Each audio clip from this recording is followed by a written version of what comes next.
How's it going, Dawn? Obviously, 81-point win, not a lot to critique. How do you take, the game study, the film study for a game like this? I mean, do you have to try to find things to critique before the next game?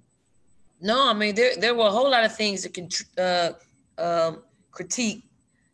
We gave up 18 offensive rebounds, and it's not the number that's staggering. Like I told our players, it's how. I mean, they were taking balls out of our hands. And it was probably a lot because we were leaking out and trying to play a little bit quicker than we need to play.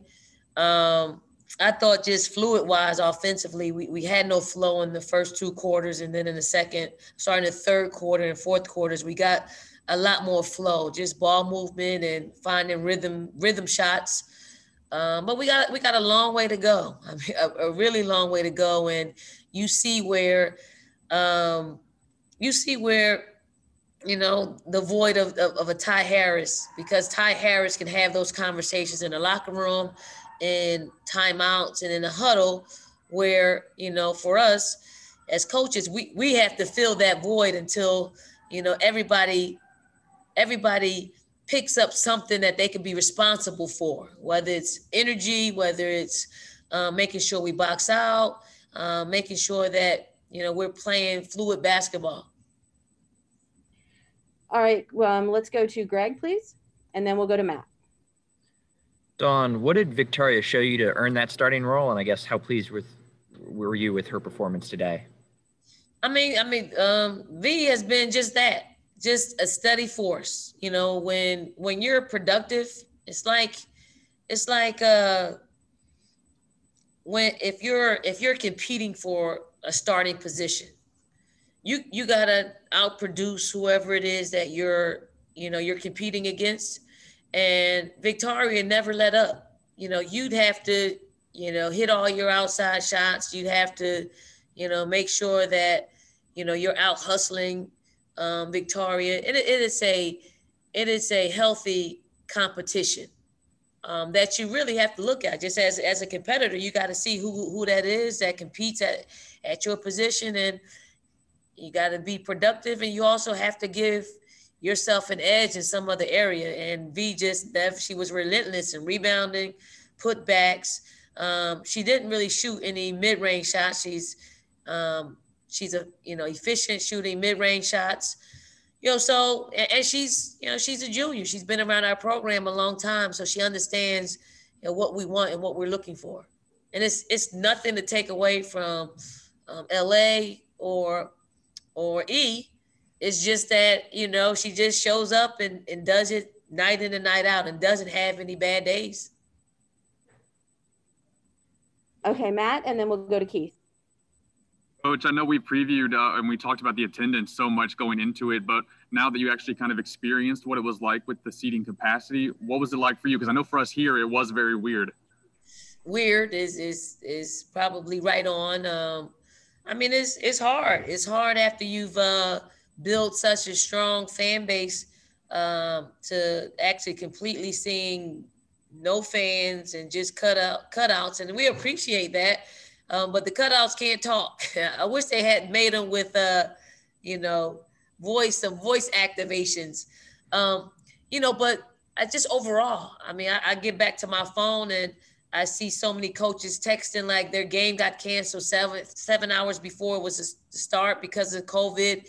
We got one under our belt, and it felt good just to be in the gym and escape from all the talk of COVID. Where we go from here, I don't know, but it was good. The people that were in the gym were great, and they tried, but to fill this arena up, I thought it was a little bit easier as far as, the acoustics and having voices bounce off the rooftop, but it's a long way up there. But I was just happy, the energy that was in the building and the opportunity that we got. Keith and then Pete. Hey, Coach. So just two quick questions. One, you're getting ready to travel to South Dakota, and last week they had the highest positivity rate in the world, basically. How concerned are you about going to Sioux Falls, because there have been some issues with the men's tournament? And then can you talk about just how valuable Lily Grissett is to this team? Last year, I thought she was your most improved player. But just how valuable is it to have somebody with all the tools that she has to be able to come off the bench and really produce no matter where you want to insert her into the lineup? I'll talk about South Dakota. South Dakota, does it scare me? Absolutely. Does it scare our players? Absolutely. I mean, we'd be lying to you if we told you we weren't concerned about it. Here's a good thing about South Dakota. Anywhere we go in the country, we're probably not going to get the testing. We're not going to get the testing that we'll be getting in South Dakota and the bubble that's created there. That's one. Two, there's a men's tournament that's going on there as we speak. So we got a close eye on what's happening there. And although they're two separate tournaments, they're happening at the same place. We're staying at the same hotel. Everything's the same. So if something penetrates that bubble, obviously we had to really talk about the next move, the next decision to be made when it comes to that. And then Lily. I mean, Lily is someone that her energy never wavers, no matter where she plays. I think she's going to play a real valuable. She's going to be real valuable for us this particular year. Just her versatility, her experience, being a senior, and also, she's a starter in my book. And I had to explain again. I do a lot of explaining because I don't want our players to just think that they don't have an opportunity to start. We just talk about the plus and minuses, the pluses of having someone like her come off the bench, and having what we've already created last year. So putting Lily in a start lineup, taking somebody else out creates more unknowns. So we just try to stick with the knowns. We know that Lily is going to play, her energized self no matter where we put her in. I do think getting some reps at the point guard position, just being a big guard, and just defensively, she's going to have a big impact on what we do. So I mean, I like what she gave us. I know the competition wasn't probably what we'll see this weekend, but it's good to have her gain some experience playing that position just in case we need her in that way. I just don't want it to take away from her ability to rebound and her ability to post up and do some other things for us. Okay, guys, we're going to definitely get to three more, and then we'll see where we are. And then also, we'll try and circle back and do some additional availability on Friday ahead of that South Dakota tournament, just so in case you guys are holding questions on that, we'll circle back and try to get with you guys on Friday on that. So we'll go Pete, Mitch, and then Doug. Hey, Dawn, I was wondering, you must be pretty proud about what your team did during the national anthem, not wanting people to forget some of the social justice things that are out there. I am, because they're the ones that are using their voices and their platform, and we didn't know what was going to come out of their display of what matters to them. Just like we didn't know what would come out of Alyssa's standing, or us standing, or us not sitting.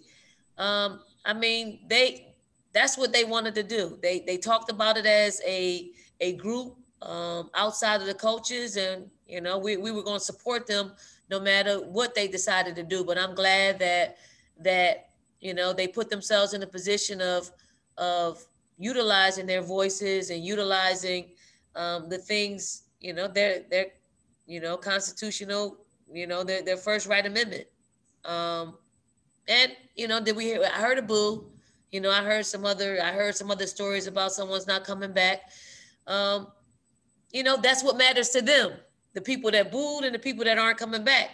We can certainly continue to have these conversations, but we want everybody to be able to express themselves. As long as no hurt, harm, or danger comes to anybody that opposes anybody's thoughts and feelings, so be it, because it's not going to change.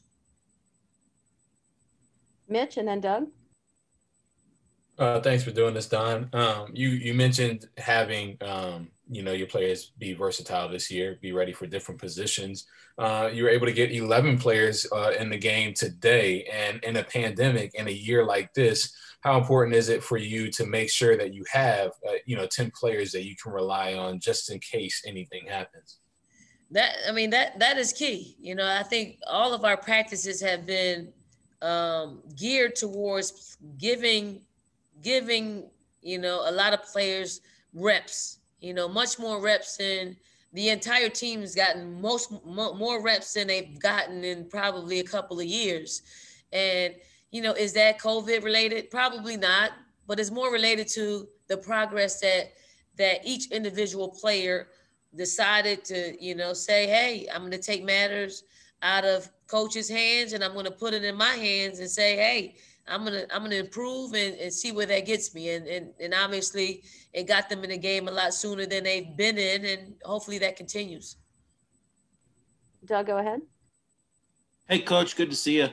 Hey, Doug. You mentioned games getting canceled. I was on my way out to Rutgers today, and they canceled their game an hour before tip.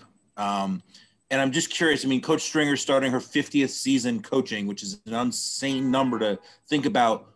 I'm curious what she's meant to you, and obviously as a Black female and probably the grandmother of the coaching tree of Black females, what she's meant to you personally and to other Black coaches.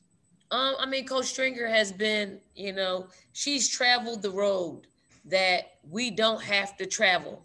Obviously, she's been in the game a long time. She imparts knowledge to us when we see her on the road, if we can ever get back to the road. She's given us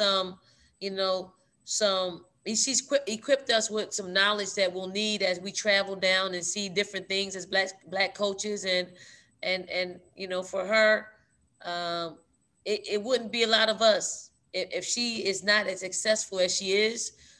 So Coach String has always been someone that's very near and dear to my heart. I can text her, I can call her, I can Zoom with her. And, it's been pretty cool just having that relationship. Even when I was at Temple, a good friend of hers, John Chaney, I got to know her a lot more because of that relationship. And she recruited me as well. So, I think she is someone that all of us lean on as Black women in the sport. Okay, we got just a few more minutes. We'll go Dave and then Greg. Donna, with the protest, is this going to be something that you guys do throughout the season, or was it just today? I haven't even gotten that far to see, if this is something that's going to be ongoing. I wouldn't be surprised if it's not. We'll see. I guess we'll see on Saturday.